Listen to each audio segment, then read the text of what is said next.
គ្រប់នឹងជំរាបសួរលោកសេនិងកញ្ញាប្រិមត្តទស្សនិកជនរបស់កម្មវិធីសនឹងខ្មៅនៅក្នុងសប្តាហ៍នេះយើងបានប្រជុំគ្នាតាមពេលវេលានៅម៉ោងដដែលរាល់កម្មវិធីរបស់នាងខ្ញុំតែងតែមានបទសម្ភាសន៍ជាមួយនឹងសិល្បករសិល្បករនេះ influencer ក៏ដូចជាបុគ្គលល្បីល្បាញនៅក្នុងសង្គម TikTok ក៏ដូចជា social media ឬក៏រឿងរ៉ាវដែលកំពុងចម្រូងចម្រាសដែលត្រូវការបកស្រាយពីសម័យខ្លួនដែលឡៃសប្តាហ៍នេះក៏នឹងមានភ្ញៀវកិត្តិយសមួយរូបចូលរួមនៅក្នុងកម្មវិធីរបស់យើងដែរប៉ុន្តែសូមលាក់សិនមុននឹងជួបជាមួយនឹងវត្តមានរបស់ភ្ញៀវកិត្តិយសសូមអនុញ្ញាតថ្លែងអំណរគុណនៅម្ចាស់ឧបត្ថម្ភកម្មវិធីដែលមានដូចជាភោជនីយដ្ឋានផ្ទះរីករាយរសជាតិឆ្ងាញ់ពិសានៃមុខម្ហូបបែបចិនប្រកបដោយផាសុកភាពនិងមានទីតាំងធំទូលាយលេខទូរស័ព្ទទំនាក់ទំនង031 551 66និង66ឥឡូវនេះសូមបង្ហាញនៅវត្តមានរបស់បងអូនស្រីដាច់ម៉ាលីណាជំរាបសួរចាសុខសប្បាយចាភីងណាឥឡូវចាមិនដែរមុខរបរការងារនេះពេលបច្ចុប្បន្ននេះអូនចាអត់អីទេបងអត់អីទេចាមុននឹងជួបជាមួយនៅបទសម្ភាសន៍របស់បងអនុញ្ញាតនិយាយជាមួយនឹង fan អ្នកគ្រប់គ្រងសិនចាអរគុណមែនតើចំពោះពុកមីបងប្អូនអរគ្នាដែលតែងស្រឡាញ់ខ្ញុំនិង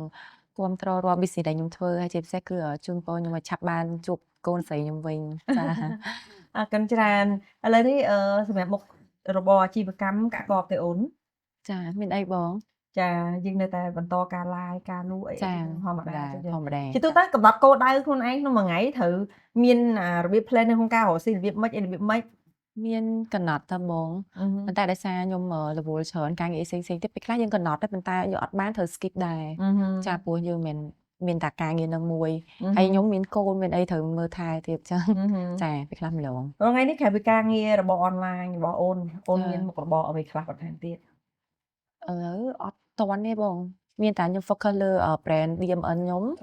ចាតោះតែខ្ញុំបង្កើតអីថ្មីសម្រាប់ brand ហ្នឹងហើយនឹងខ្ញុំនឹងគម្រោងបើក business ផ្សេងទៀតច្រើនដែរបងចាជា business អ្វីដែរទៅខ្ញុំនៅតែស្រឡាញ់ហាងកាហ្វេមួយតែគុជខ្ញុំនឹងចង់បើកមួយទៀតចាហើយមួយទៀតប្រហែលជា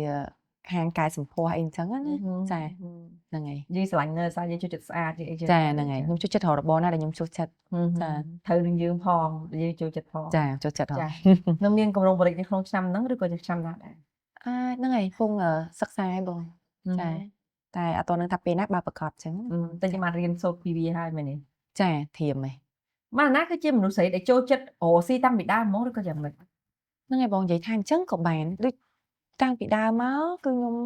មានរបរដំបូងគេគឺខ្ញុំបើកលក់ brand cosmetic ហ្នឹងឯងបងចាឥឡូវអាចនិយាយរៀបរាប់ពីដើមមកមុនដែលម៉ាណាល្បីនៅក្នុង social media ចាមុខរបរដំបូងគេជាអីបន្ទាប់មកជាអីខ្ញុំក្នុងល្បីពេលណានេះចង់ដែរបងតែបើដំបូងខ្ញុំមានកូនហើយគឺខ្ញុំនៅចូលរៀនទៀតកាលហ្នឹងរៀនហើយបាទខ្ញុំចាប់ដើមមាន business គឺខ្ញុំលក់ brand កាម៉ាទៅបងចាដែល brand ហ្នឹងនៅថៃចាខ្ញុំលក់នៅមិនគេកាម៉ាថៃស្អីទៀតនេះតបមកដូចជាកៅអៅហាងកៅអៅចាបងមាន brand មួយស្អីគេ3ម៉ាត់ទៅបងភ្លេចបាត់ទេពេលហ្នឹងបងអាសាទិញដែរលក់នៅ ER ហ្នឹងកៅអៅហ្នឹងបងចាមាន brand កៅអៅខ្ញុំលក់ទាំងស្បែកជើង brand ស្បែកជើងមកពីសិង្ហបុរីហើយមាន Pandora មានNika មានច្រើនបងដែលហុកស៊ីចាពេលហ្នឹងដើរខ្លាំងទេមានអីបងដើរតែគាត់ក៏ខ្ញុំធ្លាប់បើកចា club ចានិយាយច្រើនមុខដែរបងរាប់ទៅលឹកឡើងមិនច្រើនបងចាវាជាការផ្ដើមគំនិតពីក្តីស្រឡាញ់របស់យើងឬក៏មានការជំរុញពីអ្នកក្រៅថែមទៀតនិយាយទៅខ្ញុំស្រឡាញ់បងដូចខ្ញុំប្រាប់បងសូម្បីតែឥឡូវខ្ញុំធ្វើអីដែលខ្ញុំចូលចិត្តហើយខ្ញុំស្រឡាញ់អញ្ចឹងខ្ញុំដូចថាកៅអៅហ្នឹងខ្ញុំគិតថាអូខេ brand ហ្នឹងយកមកពាក់ស្អាតខ្ញុំចូលចិត្តពាក់ខ្ញុំយកមកចាហើយដូចគ្រឿង brand ខ្ញុំលើ DMN ក៏ដោយសាប៊ូកក់សក់តោះខ្ញុំកក់ត្រូវល្អបើខ្ញុំយកមកទាំង cushion អីក៏ដោយខ្ញុំផ្ទះខ្លួនឯងថាយើងចង់បានបែបម៉េចសបែបម៉េចbenefit វាចេញមកបែបម៉េចចាហ្នឹងហើយប៉ុន្តែឥឡូវហ្នឹងរាល់ product ដែលអូនធ្វើហ្នឹងរាល់ cosmetic ទាំងអស់អ្វីទៅនៅក្នុងក្រុមហ៊ុនអូនដែលលក់ដាច់ច្រើនជាងគេក្នុង brand cosmetic ហ្នឹងបងឈុតមុខចាដោយសារនេះទៅវាបានផលឬក៏យ៉ាងម៉េចខ្ញុំអត់ដឹងតែបើខ្ញុំសម្រាប់ brand របស់ខ្ញុំផ្ទាល់គឺខ្ញុំដាច់ឈុតមុខហើយជាគាត់ស្រីៗយើងផែខ្លាញ់មុខច្រើនជាងគាត់គិតថាខ្លួនជាមួយសក់អត់សូវសំខាន់ឬក៏បែបម៉េចចាពុំមុខធម្មតាសក់យើងអាចចងឬក៏មិនចឹងថែមថយបាទចាហើយស្បែកខ្លួនតែគាត់គិតថាពាក់កៅទៅចិត្តទេឬក៏មិនតែមុខ បងត្រូវ open រហូតចាបញ្ចេញរហូតចាហ្នឹង រកការធ្វើ product អីមួយត្រូវមានការពិសោធន៍ច្រើនឬក៏មិនឬក៏ទាមទារពេលវេលាក្នុងការតេស្តសាកល្បងសិន អូតែ ហើយអ្នកណាជាអ្នកដែលសាកមុនគេ ខ្ញុំ ខ្លួនឯងហ្មងហើយតេស្តគឺខ្ញុំហើយប្រទេសវិញគឺពី3ខែ6ខែទៅ1ឆ្នាំតេស្តតទៅត្រូវចាយើងប្រើខ្លួនឯងធម្មតាបងប្រើមួយទឹក2ទឹកបងមិនដឹងចាហាក់ពាក្យខុសយើងត្រូវយកទៅកែឡើងវិញត្រូវឲ្យនៅ design packaging បែបម៉េចដែលត្រូវជាមួយនឹងយើងចង់បានតែខ្ញុំដូចខ្ញុំនិយាយចឹង brand ហ្នឹងគឺខ្ញុំធ្វើតាមអ្វីដែលខ្ញុំស្រឡាញ់ហើយខ្ញុំចូលចិត្តប្រើខ្លួនឯងត្រូវបានបងគាត់ជាភ្ញៀវគាត់អាចប្រើទៅត្រូវដូចយើងបើយើងប្រើខ្លួនឯងជាម្ចាស់ brand អត់ត្រូវផងឲ្យគាត់យកទៅប្រើមិនការត្រូវបងអាហ្នឹងវាជាធាតុពិតនៃធម្មជាតិរបស់ម្ចាស់ brand ហ្មងឬក៏មានការខ្លាចបន្លំទេអ្នកខ្លះប្រើឧទាហរណ៍បងឧទាហរណ៍ណាអ្នកខ្លះប្រើ YSL ប្រើ Shiseido ប្រើ Dior អីចឹងជាដើមមានទៅហ្នឹងហើយប៉ុន្តែកុហកគេថាលាបអានេះខ្លួនឯងអីចឹងតែអាហ្នឹងវាមានមែនអត់ប៉ុន្តែបងត្រូវយល់យើងជាម្ចាស់ brand ថាខ្ញុំ DMN ចុះធម្មតាបើបងមិនសាក brand Chanel Dior អីហ្នឹងមិនបងដឹងថាយើងត្រូវ update ចង់បានបែបម៉េចសម្រាប់លើ DMN ពណ៌ជួយបែបម៉េចគេ update ទៅដល់ណាយើងត្រូវទៅទិញរបស់ហ្នឹងយកមកសាកបងខ្ញុំទៅស្រុកគេទៅអីចឹងមកវិញទាំងថងគ្រប់ brand ខ្ញុំទិញទាំងអស់ជួនកាលយើងមិនបានយកមកប្រើយូរយើងប្រើតិចដើម្បីតេស្តហើយយើងអាចប្រើត្រូវយើងអាចយកអាហ្នឹងទៅជាទៅប្រាប់ពងចាក់ថាខ្ញុំចង់បានបែបនេះមកធ្វើជាសម្រាប់brand ខ្ញុំផ្ទាល់អាហ្នឹងខ្ញុំនិយាយត្រង់សម្រាប់ខ្ញុំមកចាត្រូវស្វែងរករហូតស្វែងរកអ្វីដែលថ្មីអ្វីដែលគេដើរទាន់សម័យព្រោះពី brand ដែលគេជោគជ័យរួចមកហើយយើងយកមកកែច្នៃទៅតាមរូបមន្តរបស់យើងចឹងទៅគ្រាន់តែការ design អីអាចស្តៀងគេលួច style របស់គេតិចតួចចឹងទៅគេទៅជួយចិត្តយក style ម៉ាក់ល្បីយីហោណាដែលប្រហាក់ប្រហែលនឹងគេយកមកប្រើប្រាស់ខ្លួនឯងខ្ញុំbrand មើលតែទាំងអស់ហ្នឹង Dior Chanel ទាំង brand Carré Etude អីចឹងតាមហ្នឹងទៅសំខាន់យើងតាមពេលខ្លះគាត់ចេញមកមិនប្រកាសថាយើងចេញមកស្បែកមុខយើងប្រើត្រូវទាំងអស់ហើយមានជួយឲ្យសជួយឲ្យបាតអាចរយឬអីចឹងវាខុសគ្នាទាំងអស់អញ្ចឹងយើងត្រូវទិញមកតតេស្តបងតេស្តច្រើនទាំងពណ៌ក្រែមទាំងអីតែថាក្រែមហ្នឹងជួយអីលីបបាមហ្នឹងបែបម៉េចអីបែបម៉េចចាសេរ៉ូមមុខហ្នឹងវាជួយអីខ្លះមានប្រភេទសេរ៉ូមជួយឲ្យមុខយើងសឬក៏មួយទៀតជួយឲ្យមុខយើងបាត់អាចរយអីចឹងទៅចាបាទន័យថាគឺមានគ្រប់ប្រភេទទាំងអស់តាមដែលយើងឥឡូវនឹងបានប្រហែល product ដែរដែលនៅក្នុងក្រុមហ៊ុនអូនដែលផលិតបានខ្ញុំ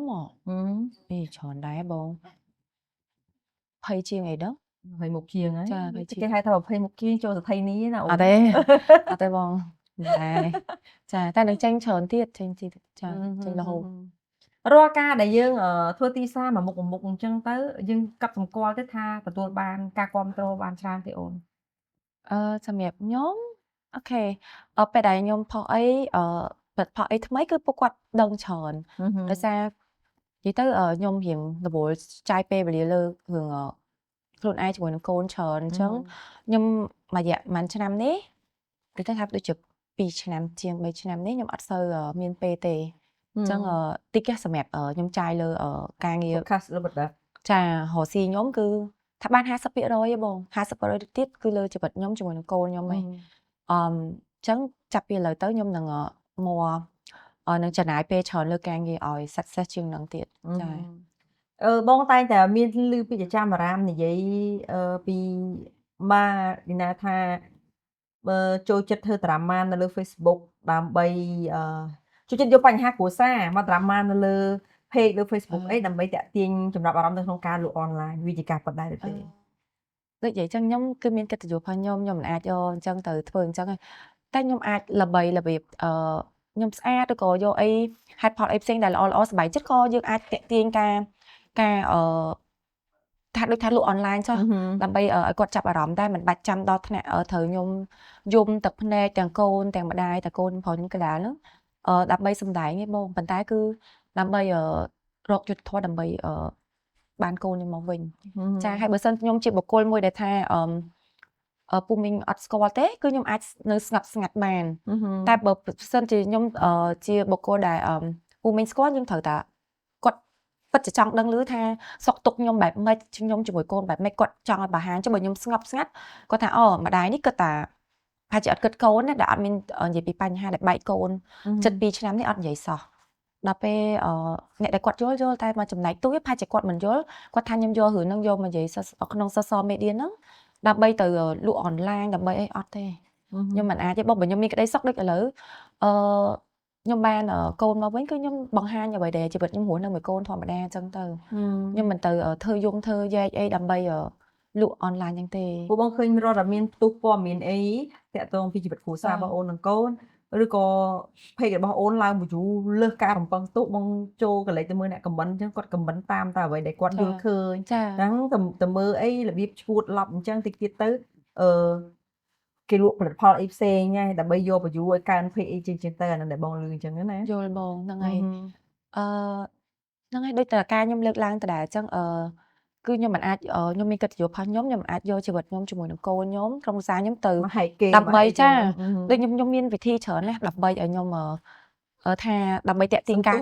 ចាតាក់ទាញការចាប់អារម្មណ៍គឺខ្ញុំស្អាតបែបខ្ញុំសប្បាយចិត្តបែបខ្ញុំអីក៏តាក់ទាញបានដែរហេតុអីត្រូវខ្ញុំយកទឹកភ្នែកការឈឺចាប់របស់ខ្ញុំនេះយកទៅធ្វើបែបហ្នឹងតើអ្នកណាអាចធ្វើបានអាហ្នឹងសម្រាប់ខ្ញុំអត់ដឹងថាអ្នកដទៃមិនតែសម្រាប់ខ្ញុំផ្ទាល់គឺខ្ញុំបែបហ្នឹងក្នុងចំណោមកូនទាំងអស់កូនមួយណាដែលចេះជាងគេឆ្លាតជាងគេកូនខ្ញុំមែនបងនិយាយទៅខ្ញុំមើលទៅម្យ៉ាងម្នាក់ឯងបងអត់មានណាលើណាគាត់មានការគិតការឆ្លាតរបស់គាត់តាមបែបម្នាក់ថាផ្សេងគ្នាតែគាត់តកូនបងខ្ញុំហ្នឹងគាត់ឈឺចាអញ្ចឹងគាត់អត់ប្រកក្តីដូចក្មេងធម្មតាទេបងសុំទោសបន្តិចចុះចានេះមិនមែនបងចង់យករឿងដែលឈឺចាប់របស់អូនមកម្លឹកទេដូចជាគាត់ឈឺអញ្ចឹងតើស្មារតីរបស់គាត់ដឹងខុសដឹងត្រូវប្រហែលភាគរយនិយាយទៅគាត់ពេលខ្លះគាត់ដឹងតែគាត់អត់ដូចក្មេងដតីបងដូចថាឲ្យឆ្លាតដូចក្មេងដតីហ្មងអត់ទេតែដោយការចាំរបស់គាត់ធំឥឡូវគាត់16ឆ្នាំហើយគាត់ឈឺតាមអាយុ6ឆ្នាំគាត់ឈឺចប់10ឆ្នាំហើយអញ្ចឹងការចាំរបស់គាត់នៅត្រឹម5 6ឆ្នាំហើយគាត់ដូចអត់អាប់ដេតចាការចងចាំនឹងការដូចថាភាពឆ្លាតវៃត្រូវក្មេងមិនត្រូវអាប់ដេតអញ្ចឹងទៅបងតែគាត់អត់មានអាហ្នឹងទេតែបែរគាត់សំដីគាត់ដូចនៅក្មេងអញ្ចឹងគាត់និយាយដដែលគាត់ចាំចាការទៀមទីក្តីស្រឡាញ់អីជាចឹងបែរតែឃើញគាត់ស្រក់ទឹកភ្នែកទេអត់ទេបងគាត់ស្បែកបាត់អាភាពការឈឺចាប់ឲ្យគាត់យំគាត់មានចេញទឹកភ្នែកអត់អីទេតែយើងមិនដឹងថាគាត់មិនថាហើយការមើលឃើញគាត់ប៉ុណ្ណាអីប៉ុណ្ណាយើងអត់ដឹងបងសុំសួរអារម្មណ៍អូនតាមត្រង់ចឹងនៅពេលដែលអូនគឺសភាពកូនអញ្ចឹងដែល2នាក់ទៀតល្អឆ្លាតព្យូថៃកូនបងបើកលេចមើលមកជ្រុងទៅអារម្មណ៍អូនជាម្ដាយមានអារម្មណ៍បែបណាដែរស្លុតនឹងអ្វីដែលកូនជួបប្រទះទេអាណិតកូនខ្លាំងទេតាដំបងទទួលយកមានបានណាបងយើងធ្លាប់តែមើលក្នុងរឿងគេមានរុក្ខជាតិអីចឹងដល់ពេលកូនខ្ញុំគេហៅដូចរុក្ខជាតិហ្នឹងដូចជា6ខែដែលខ្ញុំជីវិតខ្ញុំនៅប៉ែតហ្នឹងជាមួយកូនណាគឺខ្ញុំអេបងចិត្តស្គមមែនទេខ្ញុំស្គមខ្លាំង40ជាងគីឡូឡើងស្គមនេះគាត់ថាជុំមើលតែក្នុងរឿងឥឡូវយើងជួបផ្ទាល់ណាបានដឹងថាអូពេលវេលាដែលយើងចំណាយជាមួយកូនក្រុមគ្រួសារឬយើងស្រឡាញ់ហ្នឹងគឺសំខាន់ណាលុយអាចទិញបានទេបងហើយមិនអាចវិលបកទៅវិញបានទេចាហើយក៏យើងមើលថ្ងៃស្អែកអត់ដឹងថាស្អែកហ្នឹងមិនដែរសុកកូនចេះចង្អុលអត់ដែរឈឺអត់អីទេសុកចឹងក្តៅខ្លួនមកយប់ស្អែកឡើងចឹងហ្មងហើយជាក្តៅខ្លួនហើយលាកសូមហូបក្បាលអត់ទេមែនទេបងកូនខ្ញុំមានដុំសាច់នៅគូក្បាលអញ្ចឹងកន្លែងសំខាន់អញ្ចឹងមិនគាត់ទៅជាអញ្ចឹងចាអស់ធ្លាប់បានមើលពិនិត្យមើលតាមគាត់ដែរគាត់ឈឺហ្នឹងយើង follow up គាត់នៅពេទ្យហើយប៉ុន្តែដូចអត់មានអីទាំងអស់លេស្រាប់ follow up 3ខែជាប់គ្នាពេលហើយលេស្រាប់គាត់ទៅជាអញ្ចឹងហ្មងបង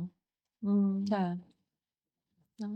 ហើយក៏បាក់ទទួលយកទៅអូនពេលព្រៀងបាទបងជីវិតនៅពេទ្យ6ខែបងគាត់ទៅនៅជាមួយកូនថៃកន្លះខែនៅសិង្ហបុរីចូល5 6ខែចាជាមួយកូនហើយនៅពេទ្យរហូតកតាមកពីកតាជំងឺគាត់ធម្មជាតិឬក៏កតាពេទ្យដែរចានិយាយទៅជំងឺគាត់នេះគឺគេហៅដុំសាច់យើងមិនដឹងថាមូលហេតុអីសុកគាត់មានអញ្ចឹងណាបងតែធម្មតាគាត់ត្រង់ថាចាបើក្មេងមានដុំសាច់ត្រូវគាត់អានឹងពេលដែលយើងកូនមានឈឺយើងចេះតែសើជួបពេទ្យប្រាប់ត្រូវអាសាក្អួតវិលមុខឈឺក្បាលឬក៏ខ្សោយដៃជើងអីអញ្ចឹងតែកូនខ្ញុំវាអត់អញ្ចឹងគាត់តែគាត់អាសាខ្មៅក្រោមភ្នែកតែប៉ុណ្្នឹងឯងបានខ្ញុំយកកូនទៅ follow up នឹងឆ្ងល់ថាកូនគេងគ្រប់ហើយនៅតែខ្មៅក្រោមភ្នែកអញ្ចឹងណាអញ្ចឹងទៅក៏អាសាផ្ដាសាយទៅដល់ពេលហើយទៅ follow up នៅថៃហ្នឹង3ខែជាប់គ្នាតាមពេទ្យណាត់តាមអីអញ្ចឹងតែ allergy តែគ្រប់យ៉ាងតែវាអត់ឃើញដល់ពេលសុកចិត្តសុកហ្នឹងក្តៅខ្លួនហើយគាត់ស្លាប់អញ្ចឹងទៅហ្មងចាអញ្ចឹងនេះគឺជាជំងឺគេថាដុសដុំសាច់ចឹងយើងអត់ដឹងថាគាត់មានតាំងពេលណាចាមើលទៅគាត់ដូចមានក្តីស្រឡាញ់តែគ្រាន់តែថាចរិតបែបកូនក្មេងចានឹងថាគាត់អត់ប្រកក្តីដូចធម្មតាទេចាម្ដងថ្ងៃហ្នឹងនៅតែពិបាកចិត្តទេ ទៅពេលដែលឃើញសភាពគាត់ម្ដង បងធម្មតាយើងតែឃើញអ្នកដទៃយើងក៏អាណិតគាត់ដែរតើនេះគ្រាន់តែកូនយើងបកកើតតែយើងជាម្ដាយទេតែយើងបែបម៉េចអាណិតគាត់បែបម៉េចហើយឥឡូវគាត់នៅឆ្ងាយខ្ញុំទៀតបងបែកចូល2ឆ្នាំ ចា ថ្ងៃមុនមកឃើញវីដេអូមួយដែលគាត់ឲ្យអូនគេងកោយទ្រូង ហ្នឹង ហ្នឹងហ៎ ជួបគាត់បងហើយខ្ញុំនឹកស្មានថាសម្ដីគាត់និយាយចឹងទេបងគិតមើលហើយហ្នឹងគាត់ជាថាកូនខ្ញុំគាត់គ្មានអត់ប្រក្រតីហើយគាត់និយាយពីអារម្មណ៍គាត់ណាប៉ិតប្រាប់យើងជាម្ដាយបងអើយប៉ិតជាមកកូនប្រុសខ្ញុំទី2យំដែរហ្នឹងបងអាណិតបង ចា ក្នុងចំណោមកូនទាំងអស់បងឃើញមើលទៅឌូកគាត់ជាកូនទី1ឈ្មោះឌូក ចា កូនទី2 ឌុកប៊ី ឌូក B ចា បងឃើញឌូក B មើលទៅគាត់ចរិតចាស់ទុំជាងគេ ប្រហែលជាគាត់ដូចនិយាយចឹងគាត់ឆ្លងកាត់រឿងច្រើនធម្មតាបងដឹងហើយថាពេលដែលបែកបាក់គ្រួសារកូនក៏រងសម្ពាធដែរចាអញ្ចឹងបើសិនជាការបែកបាក់គ្រួសារហ្នឹងល្អអត់ឲ្យទេតែបើសិនជាមានបញ្ហាគឺកូននឹងរងតែកូនខ្ញុំឧស្សាហ៍គាត់ថាពេលដែលគាត់រងសម្ពាធជួបគ្រប់យ៉ាងគាត់យកអ្វីដែលគាត់លំបាកហ្នឹងគាត់ទៅជាគាត់ strong ចាគាត់ហ៊ានការពារខ្ញុំជាម្ដាយចឹងខ្ញុំស្ដាប់មកខ្ញុំក៏មានមោទនភាពដែលខ្ញុំមានកូន អូនឧស្សាហ៍ណែនាំគាត់បដៅគាត់ទេឬក៏យ៉ាងម៉េចទើបគាត់មានអាទស្សនៈមួយនៅនឹងការមួយថាចេះការពារម្ដាយដោយខ្លួនឯងចេះគោរពម្ដាយដោយ ធ្វើ ខ្លួន បងមែនតែគាត់លើកទឹកចិត្តខ្ញុំទេរងថ្ងៃខ្ញុំរឹងមាំគឺដោយសារកូនខ្ញុំហ្នឹងហើយតែខ្ញុំក៏ត្រូវជាម្ដាយដែលបញ្យល់គាត់ដែរធម្មតាបងគាត់ក្មេងគាត់មិនដូចយើងតែយើងនៅចាស់យើងពេលខ្លះយើងទុកបំបានផងហ្នឹងយើងចង់បាក់ទឹកចិត្តម្ដងណាចឹងកូនយើងនិយាយថាម៉ាក់ចេះស្រឡាញ់ម៉ាក់ស្រឡាញ់មានកូននៅចិត្តម៉ែកុំចឹងចឹងខ្ញុំដូចគ្នាត្រូវបញ្យល់កូនថាកុំអន់ចិត្តខ្លួនឯងថាហេតុអីបានជួបរឿងបែបហ្នឹងកូនយកអាហ្នឹងទៅហើយយើងប្រឹងធ្វើម៉េចប្រឹងរៀនប្រឹងអីហើយរឹងមាំឡើងចា គឺរបស់ម៉ាក់ទុកម៉ាក់អ្នកដសេ ចាត្រូវបងចាហើយម៉ាក់នឹងរឿងមុំដើម្បីកូនកុំភ័យច្រើននិយាយគាត់ខ្លាចតែខ្ញុំលំបាកនិយាយតែគាត់ខ្លាចខ្ញុំជួបរឿងជួបបញ្ហាគាត់ឃើញខ្ញុំយំគាត់បាក់ចិត្តគាត់អត់ចង់ មានម្ដងណាដែលចង់ស្លាប់ខ្លួនទេមែនទេ អូអត់ទេបងឥឡូវអត់សោះហ្មងបើពីក្មេងខ្ញុំធ្លាប់បាក់ទឹកចិត្តដែរធ្លាប់មែនតែតាមនិយាយទៅប្រែកំណត់ហ្នឹងគឺតាំងពីខ្ញុំមានកូនខ្ញុំមិនដែលចង់ស្លាប់ទេអត់ហ្មងព្រោះថាបងគិតតែបើយើងស្លាប់ទៅណាមើលកូនយើងអត់ទេអត់ទេគាត់ថាពេលខ្លះពេលដែលយើងបាក់ទឹកចិត្តហ្នឹងមានអារម្មណ៍ថាអត់ចង់ចេញទៅណាអត់ចង់ធ្វើការចង់អីអញ្ចឹងណាហើយយំម្នាក់ឯងអញ្ចឹងទៅចាប៉ុន្តែខ្ញុំតែអញ្ចឹងហើយខ្ញុំត្រូវចេញទៅធ្វើការអីចឹងទៅរកពូម៉ាក់បងប្អូនអីចឹងទៅដើម្បីរីលេសអ្វីដែលខ្ញុំលំបាកហ្នឹងចេញឯងបើយើងបន្តចឹងទៀតកើតជាជំងឺបងរវាងភាពទុកព្រួយ ចា និងភាពរីករាយអូនចូលចិត្តបង្ហាញមួយណាជាង ជាធម្មតាខ្ញុំចូលចិត្តបង្ហាញភាពខ្ញុំរឹងមាំជាងឯងបងខ្ញុំអត់ចង់បង្ហាញភាពទន់ជ្រាយឲ្យទាំងអ្នកផ្ទះទាំងពូមីបងប្អូនអរគ្នាឃើញទេលើកលែងតែដល់អ្វីមួយដែលខ្ញុំត្រូវតែបង្ហាញបានខ្ញុំបង្ហាញចានឹងជាគោលចំហរបស់ខ្ញុំហ្មងចា មិនត្រូវតែ drama ដើម្បី view អត់ drama ដើម្បីឲ្យគេស្គាល់ drama ដើម្បីយកប្រជាប្រិយភាពឲ្យគេអាណិតអាសូរអីចឹងអូនត្រូវការភាពអាណិតអាសូរពីប្រជាពលរដ្ឋទេឬក៏យ៉ាងម៉េច ចាការស្រឡាញ់និងអាណិតខ្ញុំត្រូវការតែបងដូចពេលដែលគាត់ឃើញខ្ញុំជួបទុក្ខលំបាកពេលណាក៏ដោយទាំងរឿងកូនទាំងរឿងអីគឺពាក្យជូនពរនិងលើកទឹកចិត្តគាត់ហ្នឹងដែលធ្វើឲ្យខ្ញុំរឹងមាំថាខ្ញុំមានអ្នកស្អប់ខ្ញុំមកចំណែកទូចខ្ញុំទុកម្លាយអញ្ចឹងខ្ញុំគិតថាខ្ញុំសំណាងដែលខ្ញុំមានពូមីងបងប្អូនទាំងអស់គ្នាអត់ត្រូវជាបងប្អូនឬអីទេតែគាត់ជូនពរខ្ញុំនិងលើកទឹកចិត្តខ្ញុំនិងយល់ពីខ្ញុំពាក្យអ្វីដែលគាត់ជឿខ្ញុំគឺខ្ញុំពិតជាមោទនភាពមែនតើហើយហ្នឹងឯងដែលធ្វើឲ្យខ្ញុំរឹងមាំរាល់ថ្ងៃចា នឹងក៏សប្បាយចិត្តដែរដែលមានគេស្រឡាញ់គាំទ្របង ចា យើងអី បងសំណាងចា ព្រោះអ្វីដែលយើងធ្វើគឺយើងធ្វើចេញពីធម្មជាតិនៃចិត្តអីចឹងទៅ ចា នឹងពុទ្ធិសាមនុស្សយើងតែងតែមើលមួយជ្រុងនៃសម្បករាងកាយរបស់យើង ចា ដែលគេឃើញជ្រុងណាយើងជួយប្រហាញគេម៉ៃទៅជ្រុងហ្នឹងហើយ ចា តែយើងជួយចិត្តមនុស្សដែលសុបាយរីករាយជួយចិត្តមនុស្សផឹកជាមនុស្សជួយចិត្តផឹកស្រាដើរលេងអីចឹងសម្រាប់អ្វីដែលគេនិយាយនេះអូនទទួលស្គាល់ថាវាជាការពិតប្រមាណភាគរយ អឺធម្មតាបងខ្ញុំមិនដឹងថាអ្វីដែលខ្ញុំបង្ហាញហ្នឹងគាត់ជឿប្រមាណភាគរយទេតែដូចខ្ញុំនិយាយចឹងជីវិតមនុស្សវាមានទុក្ខវាមានសុបាយវាមានមិនសុបាយហើយដូចខ្ញុំជាបុគ្គលម្នាក់ដូចខ្ញុំនិយាយចឹងបើខ្ញុំជ្រើសរើសយកអ្វីដែលខ្ញុំរឹងមាំនិងការសុបាយរបស់ខ្ញុំគឺសូជូនពូមីងបងប្អូនទាំងអស់គ្នាច្រើនជាងអ្វីដែលខ្ញុំមានទុក្ខប៉ុន្តែការមានទុក្ខហ្នឹងក៏ខ្ញុំត្រូវបង្ហាញដែរពីព្រោះគឺដើម្បីដូចខ្ញុំនិយាយចឹងគឺដើម្បី អត់ពូប្អូនទាំងគ្នាជួយរកយុទ្ធធម៌ដើម្បីខ្ញុំបានកូនមកវិញនឹងពាក្យជូនពរទៅអស់ហ្នឹងហើយគាត់បើសិនតែខ្ញុំសូតាការសបាយគាត់ឆ្ងល់ចំផ្លេចកូនដឹងអត់ទេខ្ញុំអត់ដែរផ្លេចគេអញ្ចឹងដូចខ្ញុំនិយាយអញ្ចឹងគឺជីវិតខ្ញុំរាល់ថ្ងៃមួយរយៈមុនគឺខ្ញុំផ្លេចការងារបានតែ 50% ខ្ញុំ 50% ទឹកចឹងរឿងកូននិងរឿងខ្លួនខ្ញុំដែលខ្ញុំត្រូវដោះស្រាយសម្រាប់ក្រុមគ្រួសារខ្ញុំនេះចា ថ្ងៃមុនមកឃើញជាមានវីដេអូអីទេដែលគេផុសឡើងតាក់ទងអំពីក្មួយឌូក ចា នៅមុខទ្វារគោះទ្វារហើយដែលគេសរសេរ caption ថាអូនអត់ព្រមបើកទ្វារឲ្យកូនចូលផ្ទះអានឹងជារឿងប៉ັດទេ ចានិយាយទៅរឿងកូនហ្នឹងគឺចង់និយាយថាចេះធម្មតាមុននឹងយើងជួបកូនយើងត្រូវណាត់គ្នាសិនអីសិនអញ្ចឹង ចា៎ ខ្ញុំអត់ដឹងផងហ្នឹងបងហើយដល់ពេលគាត់សែនវីដេអូហ្នឹងឲ្យខ្ញុំមើលហ្នឹងក៏ខ្ញុំបានឆាតប្រាប់គាត់ទៀតថាអឺចាំណាត់គ្នាសិនហើយកុំយកកូនមកយើងឃើញTelegram គាត់សែនមកហ្នឹងថាកុំយកកូនមកឈរអញ្ចឹងដើម្បីថតដើម្បីអីពេលយើងណាត់ជួបគ្នាត្រូវយកកូនទាំងសងខាងណាត់ទៅកន្លែងណាមួយទៅហើយកូនត្រូវការប្រើពេលទៅមកអញ្ចឹងណាកូនស្រីខ្ញុំទូចទៅបានជួបទៅបានមួយខែហ្នឹងបងមួយខែតិចតួចអញ្ចឹង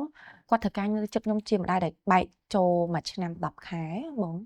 ចាហើយខ្ញុំក៏នឹកកូនឌុបដូចគ្នាប៉ុន្តែធ្វើម៉េចយើងត្រូវគោរពតាមច្បាប់តុលាការចាគឺបែងចែកបែបម៉េចយើងត្រូវមើលថែកូនបែបម៉េចចាអញ្ចឹងយើងត្រូវគោរព ឥឡូវនៅក្នុងច្បាប់ហ្នឹងគេតម្រូវឲ្យអូនមួយ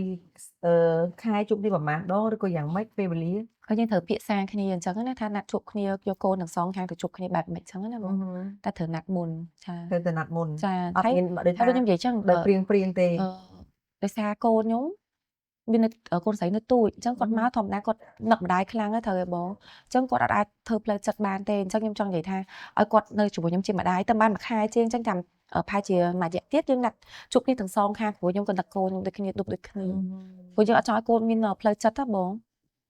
មកណាមានដែរគិតថាយកកូនមកវិញហើយត្រូវឲ្យកសោម្នាក់ឯងហាមឲ្យជួបអញ្ចឹងជួបចុះ អូអត់ទេបងមិនអាចទេព្រោះខ្ញុំយល់ថាកូនត្រូវការតែឪពុកទាំងម្ដាយប៉ុន្តែយើងត្រូវសួរអារម្មណ៍កូនថាកូនបែបម៉េចទៅជួបខ្ញុំជាម្ដាយអញ្ចឹងណាហើយអូខេយើងណាត់គ្នាជួបកូនទាំងសងខាងបានយើងមិនអាចយកកូនដើម្បីជាសម្ពាធមួយថាជារបស់ផ្ដាច់មុខឯអត់ទេតែយើងត្រូវសួរអារម្មណ៍កូនដែរថាកូនបែបម៉េចត្រូវទេបង ត្រូវឥឡូវនេះឃើញថាអូនបានកូនត្រឡប់មកវិញហើយមិនចឹង ចា អារម្មណ៍មុនពេលបានវារបៀបម៉េច មុនពេលបានមានថាពេលខ្ញុំបាយកូនមែនបង ចានិយាយទៅបងធម្មតាយើងបាយកូនដូចពាក្យគេនិយាយថាទៅផ្សារតែមកផ្លែតសោះមិនមែនមកសោះមកបារម្ភពីកូននឹកកូន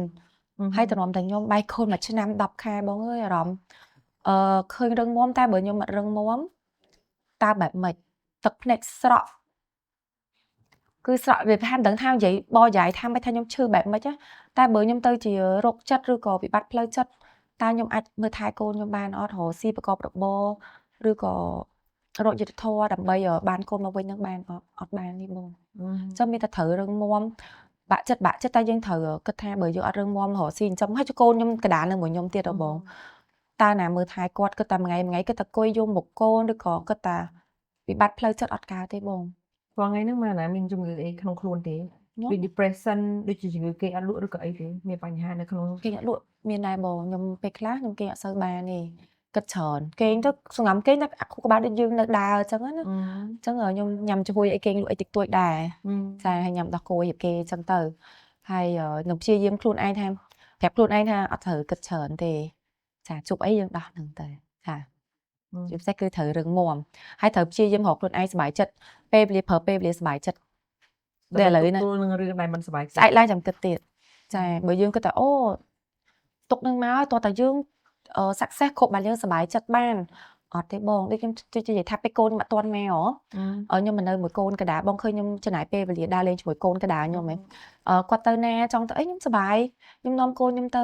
ប្រើពេលវេលាជាមួយកូនខ្ញុំទៅជីបមកទៅសានេះទៅអីអនទៅអីចឹងទៅចាមិនអាចទេបងដូចកូនស្រីខ្ញុំមកទៀតចឹងទៅក៏ខ្ញុំប្រើពេលវេលាមួយកូនខ្ញុំ2នាក់ហ្នឹងទៀតទៅចាបើចាំបងកាលមុនចិត្ត2ឆ្នាំចឹងខ្ញុំគិតតែគេងយំឬក៏បាក់ទឹកចិត្តកូនប្រុសកដាខ្ញុំហ្នឹងទៅជាមិនទៅតែនៅចិត្តខ្ញុំនេះអត់ទេបងជួបអីដោះហ្នឹងចា អារម្មណ៍យ៉ាងណាដែរនៅពេលដែលក្រោយមកទទួលបានកូនមកដល់ដៃវិញ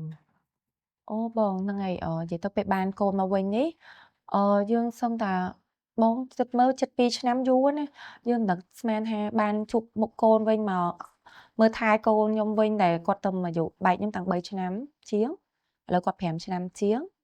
ចាអញ្ចឹងពិតជា យុទ្ធធម៌មានផ្លូវច្បាប់មានសម្រាប់ខ្ញុំជាម្ដាយនឹងកូនចាខ្ញុំជឿជាក់ហើយនឹងអំពើល្អពិតជាមានចា ខេត្តទី1ដែលបានទទួលកូនមកដល់ក្នុងផ្ទះគេងលក់ទេ អូអត់ទេបងឲ្យកូនខ្ញុំនិយាយរហូតតាមផ្លូវពីតឡាការមកផ្ទះហ្នឹងណា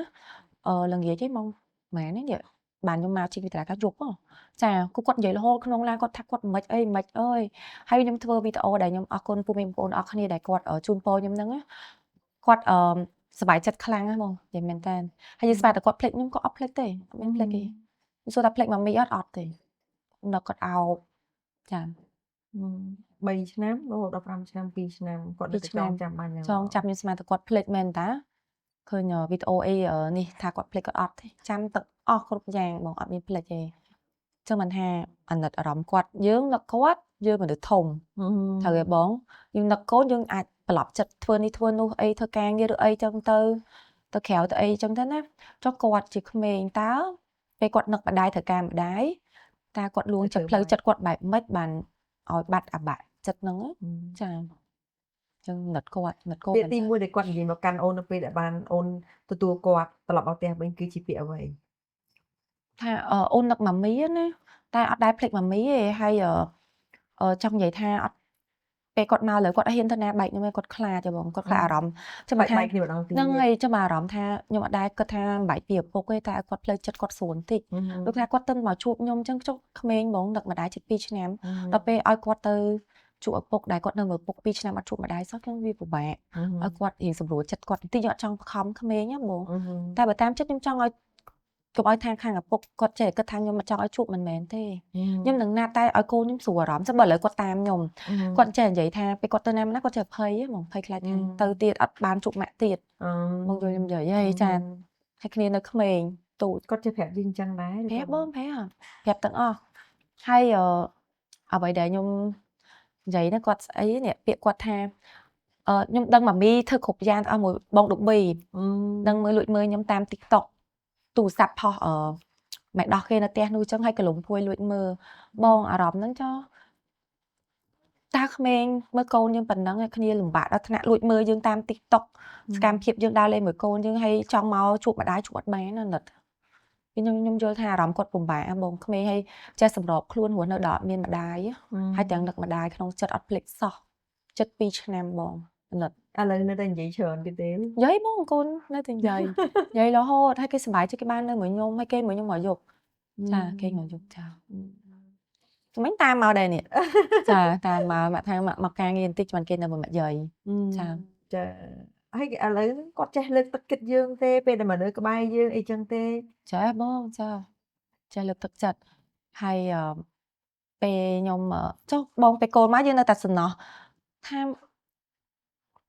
បាយកូនអាណិតកូនអាសំដីកូននិយាយយើងមិន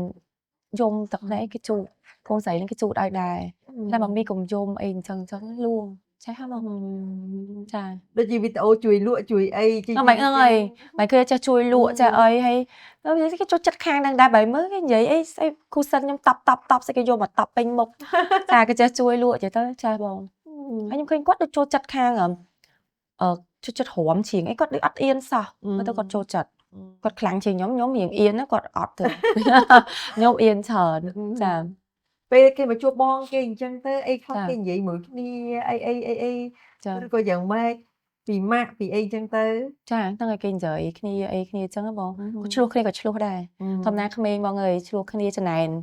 ចង់បានម៉ាក់ទាំងពីរនិយាយទៅគេមិនដែរក្មេងចាហើយមួយទៀតគឺកូនខ្ញុំមកនេះអារម្មណ៍ដូចយើងមានកូនទូចឡើងវិញចុះ7 ឆ្នាំមកបងគាត់នៅមុំនៅសិកតបឡើយហ្នឹងទៅបើថ្ងៃឡើងក៏បើទៅណាត្រូវមានទៅដោះគោតាមទៅមុំឡើយទេមុំបង5 ឆ្នាំហើយនៅបងនៅសិកតបទៀតនៅស្លៀកទៀតពងសុំគាត់ថាសុំ birthday ខែ7នេះកូនឈប់មុំដោយសារធំហើយត្រូវនៅចឹងទៀតតែយើងត្រូវប្រាប់ញ៉ាំទៅដោះគោស្រស់វិញទៅចានៅគាត់នៅញ៉ាំទៅដោះគោនេះឡើយហ្នឹងចាអត់ចង់ឲ្យមុំចង់ឲ្យញ៉ាំដាក់កែវដាក់អីចឹងណាតែគាត់អត់ព្រមទេបងអញ្ចឹងយើងអត់អាចបង្ខំដងតិចបើឃើញនៅអឺរ៉ុបតែ3ឆ្នាំគឺគេចាដោយសារគាត់មកឃើញគាត់នៅមុំអញ្ចឹងយើងត្រូវបន្តសិនតែបញ្យល់គាត់ថាកូនឈប់ហើយយុច្រើនហើយចាហ្នឹងហើយគេចេះនិយាយស្ដីអីចឹងទៅ សម្រាប់អូនវាមានអារម្មណ៍មិនដែររវាងកូនប្រុសនិងកូនស្រីការផ្ដោតនៅក្តីស្រឡាញ់ហ្នឹងហើយការស្រឡាញ់ហ្នឹងដោយសារស្រឡាញ់កូននឹងខ្លាំងដោយសារគាត់ជាកូនពៅហើយស្រីទៀតឬក៏យ៉ាងម៉េច អានឹងនិយាយរៀងធម្មតាគោលការណ៍ផុសម្នាក់មានស្រឡាញ់កូនស្រីកូនប្រុសដូចខ្ញុំតាមបណ្ដាខ្ញុំស្រឡាញ់កូនស្រីម៉េចកូនស្រីហ្នឹងរៀងពៅទៀតអញ្ចឹងណាក្នុងចិត្តតែនិយាយស្រឡាញ់កូនស្រីជាងតែប៉ិតបងអើយឲ្យតែកូនមិនថាស្រីប្រុសហើយយើងស្រឡាញ់ទាំងអស់ពេលមែនតើណាតែពេលដំបូងហ្នឹងតាមពេលខ្ញុំតមានកូនខ្ញុំគិតថាខ្ញុំចង់បានតែកូនស្រីឯងអត់សូវចង់បានកូនប្រុសតែដល់ពេលមែនតើប៉ិតស្រឡាញ់មួយយ៉ាងម្នាក់ឯងបងព្រោះតែកូនស្រីរៀងម្នាក់ប្រេបម្នាក់មួយយើងច្រើនជាងប៉ុន្តែការរឹងមុំគាត់ផុសគាត់ក៏ចាញ់កូនប្រុសដែរដោយកូនប្រុសគាត់អត់សូវហៅរឿងយើងច្រើនអីច្រើននេះគាត់ចេះគិតជាងរឹងមាំជាងអញ្ចឹងមួយយ៉ាងម្នាក់កូនស្រីកូនប្រុសហ៎បងការស្រឡាញ់ចា៎ឥឡូវយើងបានទទួលកូនត្រឡប់មកវិញហើយហើយស្ថិតក្រោមការមើលថែរបស់យើងជាម្ដាយស្របច្បាប់ហើយទន្ទឹមនឹងនោះដែលយើងមានឈ្មោះថាជាម៉ាមីម្នាក់ដែលនៅ single ចា៎ស្អាតឆ្លាតពូកែមាន business ខ្លួនឯងដែលយើងនិយាយថានៅពេលដែលយើងជាមនុស្សម្នាក់ដែលមានសេដ្ឋកិច្ចក្នុងដៃខ្លួនឯងចេះរកលុយទៅខ្លួនឯងស្នេហាកាន់តែរើសវាជាការពិតអត់រើសមានថារើសមែនហ្មងថាចឹងក៏បានដូចថាខ្ញុំអាយុច្រើនក៏អាយុច្រើនតែបងដូចថាខ្ញុំមានរឿងច្រើនពីមុនទៀតអញ្ចឹងដូចរឿងហ្នឹងយើងដូចពិបាកបងហើយឬក៏មួយទៀតអាចគេនិយាយថាមកពីយើងអត់ទាន់ជួបមនុស្សល្អក្នុងជីវិតខ្ញុំអញ្ចឹងបានខ្ញុំអត់ទាន់មានគូដល់ឥឡូវចាហ្នឹងហើយបងដូចថាមិនមែនដោយសារអូនត្រូវតែជាអ្នកមានត្រូវតែមានអីគ្រប់យ៉ាងចូលក្នុងជីវិតអូនឬក៏យ៉ាងណាឬក៏ភាពខ្លាចរអារបស់អូនតើតើអំពីការរស់នៅគ្នាមិនចុះសម្រុងខ្លាចក៏ខ្លាចហើយបើសិនជាការចូលមកនោះថាជាអត់ទាន់គ្រប់អ្វីដែលខ្ញុំចង់បានទេដឹងបងបើសិនជាគ្រប់ល្អគ្រប់អ្វីដែលខ្ញុំចង់បានប្រហែលជាខ្ញុំអាចគិតគូរដែរបងចាបងសួរតាមត្រង់ចុះអ្នកដែលគេហៅថាមានលុយចាគាត់តែងតែមានទស្សនៈមួយថាគេមានប៉ុណ្្នឹងហើយគេមិនដែលទៅយកប្តីដែលក្រជាងខ្លួនទេបើយកត្រូវយកលើសខ្លួនព្រោះយើងមានអ្វីគ្រប់យ៉ាងដែលជាយើងហើយសម្រាប់ទស្សនៈរបស់អូនវិញយ៉ាងមិនដែរខ្ញុំមិនប្រកាសថាអញ្ចឹងទេបងចុះទៅអ្នកខ្លះស្អាតទៅយកអត់ស្អាតអ្នកមានទៅយកអ្នកដែលគាត់រៀងអត់សូវធូរធាគាត់ថាបានមែនទេគឺដោយសារនិស័យក៏និស័យហើយមួយទៀតគឺសំខាន់គឺបេះដូងហ្មងទៅថាធ្វើតាមបេះដូងទេថាបេះដូងពេលតែគាត់ជួបទៅគឺគាត់ត្រូវចិត្តដូចខ្ញុំទៅខ្ញុំនិយាយថាអូខេដូចបងថាត្រូវការបែបណាជួនកាលមិនប្រកាសថាដូចគ្រប់10ចំណុចហ្នឹងខ្ញុំចង់បានក៏ដោយតែពេលដែលគាត់ជួបខ្ញុំទៅអាចនឹងខ្ញុំស្រឡាញ់គាត់តែពាក្យថាស្រឡាញ់មួយម៉ាត់ហើយទោះចំណុចណាអត់មានក៏យើងអាចទទួលយកបានដែរខ្ញុំជឿអញ្ចឹងបងចាកន្លងពេលដែលអូនចង់បានកូនមកវិញដែលគិតអំពីចំណុចហ្នឹងឯងដែលគិតថាចង់មានគ្រួសារម្នាក់មកពាំងខ្លួនដឹកដៃជួយដោះស្រាយបញ្ហាឬក៏មានទស្សនៈមួយចំនួនអូនអត់ហ៊ានយកប្តីដោយសារខ្លាចមានបញ្ហាចម្រូងចម្រាសដែលដោះស្រាយមិនទាន់រួចនិយាយទៅខ្ញុំ50បងអានឹងអារម្មណ៍ហ្នឹងប៉ិតហ្មងដំបូងគិតដែរថានៅម្នាក់ឯងមានអារម្មណ៍ថារៀងហត់រៀងអីចឹងក៏គិតថាបើសិនជាមានមនុស្សប្រុសម្នាក់ដែលពិតជាល្អមែនអីមែនមកនៅចិត្តក៏វាមួយយ៉ាងហើយ50ទៀតហ្នឹងគឺគិតថាអត់ទេមានអារម្មណ៍ថាតិចយកមកទៅខ្លាចយើងមើលខុសឬអីខុសទៀតវាទៅជារឿងផ្សេងហើយតែគាត់ចូលមកជីវិតខ្ញុំហ្នឹងស្រឡាញ់កូនខ្ញុំដោយកូនគាត់អត់ស្រឡាញ់ខ្ញុំពិតអត់ខ្ញុំខ្លាចដែរនិយាយទៅ50បងមិននិយាយថាខ្ញុំមិនដែរគិតខ្ញុំពិតជាគិតថាចង់មានមនុស្សប្រុសម្នាក់ដែលចូលមកជីវិតខ្ញុំហ្នឹងស្មោះត្រង់មកខ្ញុំស្រឡាញ់ខ្ញុំនិងកូនខ្ញុំពិតប្រកបហើយអាចថាការពារខ្ញុំផ្ដល់ស្នាមឲ្យខ្ញុំបានអត់ឲ្យខ្ញុំលំបាកកន្លងមកធ្លាប់មានទេខ្ញុំអត់ទាន់ដែរមានបងធ្លាប់មានអ្នកសុំចូលខ្លួនក្នុងជីវិតដើម្បីមើលថែយើងទេបងអត់និយាយរឿងអ្នកត្រូវចិត្តទេតែធ្លាប់មានបរិះណាម្នាក់ដែលក្នុងកំឡុងពេលដែលអូនឯងមេម៉ាយនេះចង់ចូលក្នុងជីវិតអូនដើម្បីកសាងគ្រួសារទេនិយាយថាសុំចឹងហ្មងមិនទាន់មានទេបងចាអត់ទាន់មានហ្នឹងវាអាចមកពីគម្លាតនៅក្នុងការរស់នៅរបស់យើងដែលក្នុងសង្គមមួយហាក់ដូចជា classy ឬក៏មានសពគ្រប់បែបយ៉ាងគេមិនហ៊ានឬក៏យ៉ាងម៉េចអត់ដឹងឬក៏ថាជាគាត់អត់ទាន់ស្រឡាញ់ខ្ញុំមានមនុស្សប្រុសដែលស្រឡាញ់ខ្ញុំដល់អ្វីដែលគាត់ថាហ៊ាននិយាយមកខ្ញុំថាគាត់នឹងគ្រប់យ៉ាងដើម្បីខ្ញុំស្រឡាញ់ខ្ញុំនិងកូនខ្ញុំឬក៏មិនបងហើយជាចឹងនិយាយថាគាត់អត់ទាន់មានអាភាពស្រឡាញ់នឹងលើខ្ញុំចាអត់ទាន់ដែរមានអត់ទាន់មានយើងអត់ទាន់បានជួបមនុស្សណាដែលហ៊ាននិយាយបើកចំហចូលមកក្នុងជីវិតយើងដល់ឡើយអត់ទាន់ទេបងមកគាត់តែមកពីយើងមានពេកទេដឹងអូនឬក៏មានអីបងខ្ញុំមានអីខ្ញុំធម្មតាសាមញ្ញហ្នឹងមិនមានពេកមកពីមានបញ្ហាច្រើនពេកពួកគាត់ខ្លាចឲ្យដឹងបងអាហ្នឹងខ្ញុំជឿជាក់ជាងជួយធម្មតាបងអ្នកណាក៏ចង់បានជីវិតបែប ស្ងប់ស្ងាត់ធម្មតាមិនចង់មានរឿងតែបែរមើលជីវិតខ្ញុំមើលលែងលះខ្ញុំចូល4 ឆ្នាំកន្លះហើយចាតើគឺអត់ចប់ហ្មងដូចគាត់និយាយថាវែងជាភាគរឿងនឹងដតីទៀតណាបងអត់ចប់សោះចាអញ្ចឹងប្រហែលជាគាត់ខ្លាចដែរចា ចុះឥឡូវនេះបើបញ្ហាដោះស្រាយរួចហើយ ចា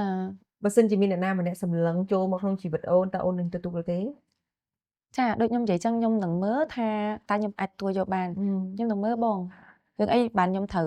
បិទចាតែក៏ខ្ញុំមើលត្រូវមើលរៀងច្រើនដងតិចហើយប្រើពេលតិចដោយសារបងដូចខ្ញុំនិយាយថាយើងអត់ចង់ជួបអ្វីដែលអត់ល្អទៀតទេចាធ្វើការអ្នកមានឋានៈទេធ្វើការអ្នកមានមុខមាត់ទេធ្វើការអ្នកមានលុយរាប់វ៉ាលៀនទេដូចខ្ញុំនិយាយចឹងខ្ញុំធ្វើការបេះដូងគាត់អាចការពារខ្ញុំបានឲ្យខ្ញុំមានស្នាមញញឹមបានចាហើយនឹងស្រឡាញ់ខ្ញុំមួយកូន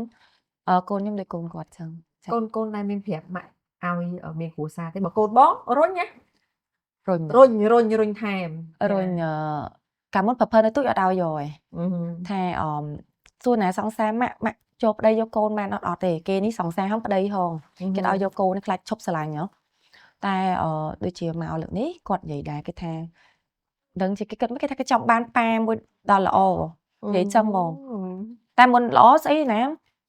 គេថាឲ្យចតឡើងចង់និយាយទិញឡានឲ្យខ្ញុំអញ្ចឹងគេនិយាយសំដីក្មេងអានឹងនិយាយសំដីកូនហើយគេរើសមួយបងដុប៊ីអូណាល្អជាងហ្នឹងនិយាយសំដីប៉ិតរបស់កូនខ្ញុំហ្មងបើកូនប្រុសកដាលហ្នឹងគឺគាត់ធ្លាប់និយាយមកខ្ញុំហីគាត់ថាគាត់ចង់បានប៉ាល្អចាគាត់ចង់និយាយថាបើសិនជាអូនមានអ្នកណាម្នាក់ដែលអូនមើលឃើញថាអូនពេញចិត្តមានក្តីស្រឡាញ់ចំពោះគាត់ក៏ព្រមទទួលគាត់ហាមឃាត់ទេអត់ទេបងខាងស្រីឥឡូវក៏ចឹងដែរណោះតែឥឡូវឯងគាត់ទៅចូលមកភ្លាមគឺបើកហើយគាត់អាយុគាត់រៀងច្រើនបើកម្មគាត់នៅក្មេងគាត់អត់សូវយល់ទេបងចាតែរឿងកូនគាត់អត់ឲ្យយកហ្នឹងណាបងអូអត់ទេខ្ញុំនៅតែនិយាយហ្នឹងចង់យកដីបានអត់តែអត់មានឲ្យដឹងអីគាត់ថាអត់តែអត់ឲ្យមានកូនទេយយខ្លាចស្រឡាញ់លើសគាត់ទៅគាត់អញ្ចឹងមិនថាពេលអាយុក្មេងណាគាត់ម្ដងតិចគាត់នឹងយល់ចាមានគ្រួសារថ្មីបានប៉ុន្តែហាមានកូននៅដដែលគេអ្នកហើទេគេថាឲ្យមកគេឲ្យឈរអញ្ចឹងយកឡានមកចតមកហើយគេអ្នកហើគេនិយាយសម្ដីខ្ញុំចាគិតអីណាមើលថតសម្បត្តិគេមុនណាមើលសិនទៀតអត់យល់ទេបងចាតែយើងក៏សប្បាយចិត្តតែគាត់ក្មេងគាត់នៅយល់ណាចាចុះធម្មតាគាត់មិនយល់គាត់ថាយើងមានប្តីទៅជាមិនស្រឡាញ់គាត់មានគ្រួសារថ្មីអីចឹងតែខ្ញុំមិនដែលបានទៅនិយាយប្រាប់កូនថាម៉ាមីត្រូវការមានជីវិតគ្រួសារថ្មីអត់ទេបងព្រោះហ្នឹងឯងខ្ញុំស្រឡាញ់កូនខ្ញុំម៉ាក់ប៉ាខ្ញុំបងប្អូនខ្ញុំហើយនឹងខ្លួនខ្ញុំប្រើពេលមួយពួកគាត់ច្រើនខ្ញុំអត់ដែលសូវគិតថានឹង focus ហ្មងថាខ្ញុំត្រូវតែការត្រូវតែចេះចោះអត់ទេបងចានៅពេលដែលគាត់បើកផ្លូវអូនហើយសម្រាប់ទស្សនៈអូនបាននិយាយអីខ្លះមួយគាត់ថាម៉ាមីអត់ទាន់ចង់បានផងនិយាយថាប៉ិតខ្ញុំថាខ្ញុំអត់ទាន់ចង់បានចុះបើចង់បានមិនបងដូចខ្ញុំចេះតែចង់តែមាត់ខ្ញុំមិនអាចយកលុយទៅទិញប្តីបានឬក៏ទៅរកខ្លួនឯងបានណាបងសំខាន់តើតែនិស្ស័យហ្នឹងយើងបានជួបមនុស្សដែលយើងត្រូវចិត្តដូចខ្ញុំប្រាប់បងអញ្ចឹងបើអត់ទេខ្ញុំនៅជាមួយកូនខ្ញុំឥឡូវខ្ញុំមានស្នាមញញឹមអីហ្នឹងខ្ញុំអត់មានត្រូវប្រញាប់ណាត្រូវទៅការប្តីឬក៏យើងនៅម្នាក់ឯងមកយូរហើយចានៅម្នាក់ឯងហើយបានហើយសប្បាយចិត្តនៅម្នាក់ឯងអញ្ចឹងហេតុអីចាំបាច់ត្រូវប្រញាប់ដើម្បីសូថាអូតែអ្នកខ្លះអាចគិតថាខ្ញុំមានឲ្យតែលាក់ខ្លះចាថាអត់មានណាគេយកទេបានខ្ញុំអត់មានគ្រួសារតែខ្ញុំអត់ខ្វល់ពាក្យសម្ដីពួកគាត់ទេចាចុះបើយកគ្រួសារទៅលំបាកជាងមុនមិនទៅបងចាអត់មានណាគេយកមិនមើលសាច់ឈាមផងបងអត់មានអ្នកយកមែនតាបែរឃើញបែរថាមានគេសួរខ្ញុំថាអីចឹងអត់មានហ្នឹងចាគឺគេអត់ហ៊ានណាអ្នកក្រមិនហ៊ានអ្នកមានមិនហ៊ានចូលបើបែបហ្នឹងគេពេលខ្លះអូនតែយល់ថាចេះនៅពេលដែលយើងកាន់តែអត់បង្ហាញអ្វីមួយគេមើលស្មានយើងអត់ដឹងថាចិត្តយើងចង់បានអីទេអ្នកខ្លះគេមើលសម្បកក្រៅយើងអត់ធ្លុះអញ្ចឹងគេអាចតម្រូវថាត្រូវធ្វើម៉េចគាត់ចិត្តយើងទេដោយសារគម្លាតនៃការឆ្ងាយពីគ្នាដែលគេមើលឬក៏ស្រឡាញ់យើងពីចម្ងាយគេអត់ដឹងថាគេត្រូវធ្វើម៉េចឲ្យសមអាហ្នឹងតាមតែបងនេះថាមានបទពិសោធន៍ដែលមើលគូឆ្វេងគូស្ដាំគូមុខគូក្រោយដែលគេជួបអញ្ចឹងណាអ្នកខ្លះមិនហ៊ានទេទោះឲ្យស្រឡាញ់ក៏ដោយតែសើពីឆ្ងាយមកសិនដើម្បីដឹងថាត្រូវចូលរបៀបម៉េចអីចឹងទៅអានឹងវាអាចជានីតិវិធីម្នាក់នៅក្នុងការជ្រើសដៃគូជីវិតដូចគ្នាដែរអ្នកខ្លះក៏ហ៊ានមកភ្លាមផ្ទាល់សិក្សាអញ្ចឹងទៅអ្នកខ្លះក៏អត់ទៅចឹងទៅតិចខ្ញុំនិយាយមួយបងហើយតិចលេស្រាប់មែនអ្នកហ៊ានមែនទៅអាចចឹងដែរបងមែនតាជួគាត់អត់ដឹងថាកលឹះបែបម៉េចដែលអាចចាយកបេះដូងខ្ញុំបានទេត្រូវបងគេអត់មានបាក់ឯអូនថាសំខាន់សូមឲ្យញ៉ាយបានសុជីវធម៌ឲ្យថ្លៃថ្នូរមែនទេចាកុំអត់ដេញហាយបាយនៅមនុស្សមិនដែលស្គាល់គ្នាអ្នកណាដែលឆ្លងជាមួយយើងត្រូវអត់តែបើសិនតែយើង ផ្ញើសារមកអីចឹងទៅជំរាបសួរអីអធ្យាស្រ័យឲ្យវាមានវិធីការទូទៅមនុស្សដែលគេមានស្តង់ដារគេត្រូវការទូទៅអញ្ចឹងបើសិនជាយើងដឹងថាបុគ្គលហ្នឹងគាត់ស្តង់ដារយើងញ៉ែគេឲ្យការទូតិចទៅវាបានណាព្រោះតែបានមិនបានខ្លួនបានប្រាណគឺបានការតំណែងមួយដែលបានឆ្លើយតបស័ក្តិសមនឹងអ្វីដែលខ្លួនឯងកំពុងតែតន្ទឹងរង់ចាំបែបហ្នឹងមិនអីទេមនុស្សយើងតែតែមានគូចាបងចាំទីចាអូអត់ទេបងអើយមិនដឹងទេណាបើឥឡូវ75ឆ្នាំហើយដូចអត់ហើយស្មានខ្លួនឯងសប្បាយចិត្តនៅម្នាក់ឯងកូនទៀតវាមានអារម្មណ៍ថាយើងមានសេរីភាពយើងមានអីចឹងទៅចាហ្នឹងហើយចំពោះគូសង្កាត់បងមើលទៅបានណាដូចថាមានក៏មានអត់ក៏អត់បងមើលទៅអារម្មណ៍ហ្នឹងហើយដូចអត់មាន focus ថាត្រូវចាំបាច់មានត្រូវអីចឹងធ្វើម៉េចឲ្យតែមានក្តីសុខជាមួយនឹងកូនការងារ success ទៅខ្ញុំអូខេបងចាអត់អីទេថ្ងៃនេះយើងនិយាយគ្នាបានច្រើនណាស់បានច្រើនទៅចង់មើលទៅចង់លើសនីតិទៀតចាដែលយើងអាចនិយាយពីជីវិតគ្រួសារការងាររបររស៊ីអីជាងទៅបងចង់សួរអូមួយសំណួរតាយើងជាមនុស្សស្រីចាំបាច់បំផុតត្រូវមានអ្វីសម្រាប់ខ្ញុំមកបងមនុស្សស្រីទូទៅតែខ្ញុំគិតថាគាត់ឲ្យគិតដូចខ្ញុំឯណាតែខ្ញុំយកអ្វីដែលខ្ញុំចោះត្រូវមានភាពរឹងមាំចាទីមួយរឹងមាំហើយស្លាញ់ខ្លួនឯងបានច្រើនចាហើយមួយទៀតគឺគាត់ត្រូវតែមានមុខរបរចាសម្រាប់ដូចថាគាត់ចំខ្លួនឯងបានអីបានមិនអាចត្រូវពឹងពាក់លើអ្នកដទៃទេចាហើយមួយទៀតគឺបើសម្រាប់អ្នកដែលនៅខ្លួនមួយវិញមុននឹងរើសគូអនាគតគឺត្រូវមើលច្បាស់ព្រោះថាពេលដែលយើងមានការបែកបាក់អញ្ចឹងគឺមិនមែនលំបាកតាគាត់ម្នាក់ឯងទេគឺទាំងខាងផ្លូវចិត្តកូនហើយនឹងកូនចាអញ្ចឹងគឺខ្ញុំមានតែប៉ុណ្្នឹងព្រោះតាបងកូនហ្នឹងគឺពេលដែលមានហើយគឺជីវិតយើងដែល single ហ្នឹងប្រែហ្មងហើយមនុស្សម្នាក់អត់មានណាគេចង់បែកបាក់គ្រួសារគឺ start មនុស្សស្រីមកគឺចង់មានគ្រួសារមានសុភមង្គលជុំគ្នាហើយតែយើងមិនអាចថា 100% តែយើងនឹងត្រូវមើលមុននឹងយើងសម្រេចចិត្តតែខុសហើយយើងមិនអាចដូចខ្ញុំចឹងខុសហើយតែខ្ញុំយកកំហុសហ្នឹងបងឃើញហេតុអីខ្ញុំអត់ងាយយកគ្រួសារទៀតទេគឺខ្ញុំអត់ខ្លាច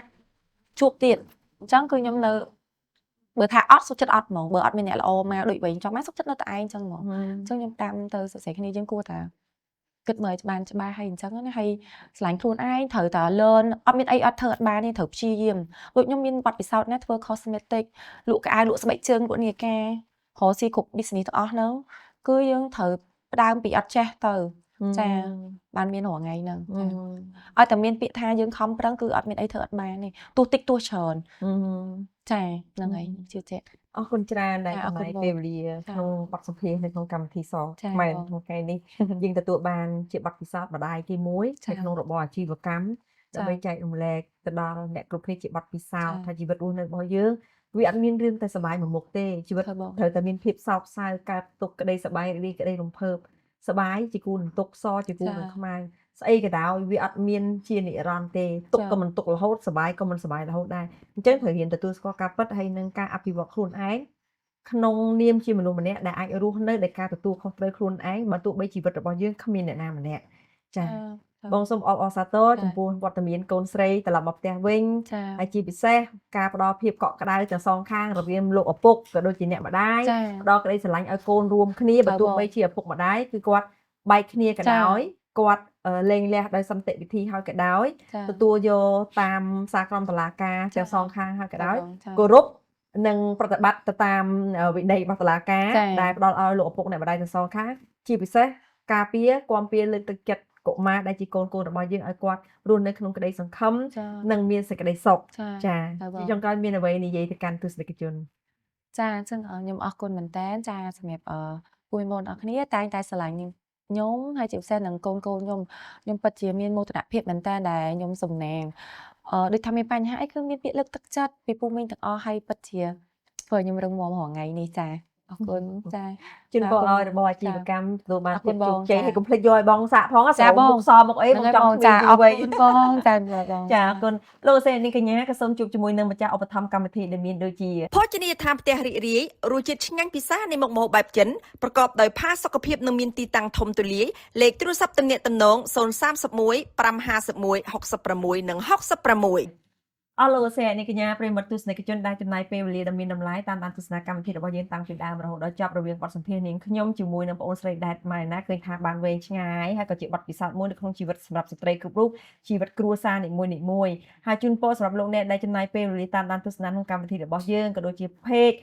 នឹងមានការចូល comment សូម comment ទៅដល់ការស្ថាបនានិងការគ្រប់គ្នាទៅវិញទៅមកហើយយើងខ្ញុំនឹងទទួលការរិះគន់ស្ថាបនារបស់លោកអ្នកដោយសេចក្តីរីករាយបំផុតហើយជាពិសេសទៅទៀតនោះជូនពរលោកសេនីកញ្ញាធ្វើដំណើរទៅកាន់ទីណាប្រកបដោយសុវត្ថិភាពនិងជួបដោយពុទ្ធពរទាំង4ប្រការពីកម្មវិធីសនៅខ្មៅនៅក្នុងគណៈពេលនេះសូមអរគុណសូមគោរពលា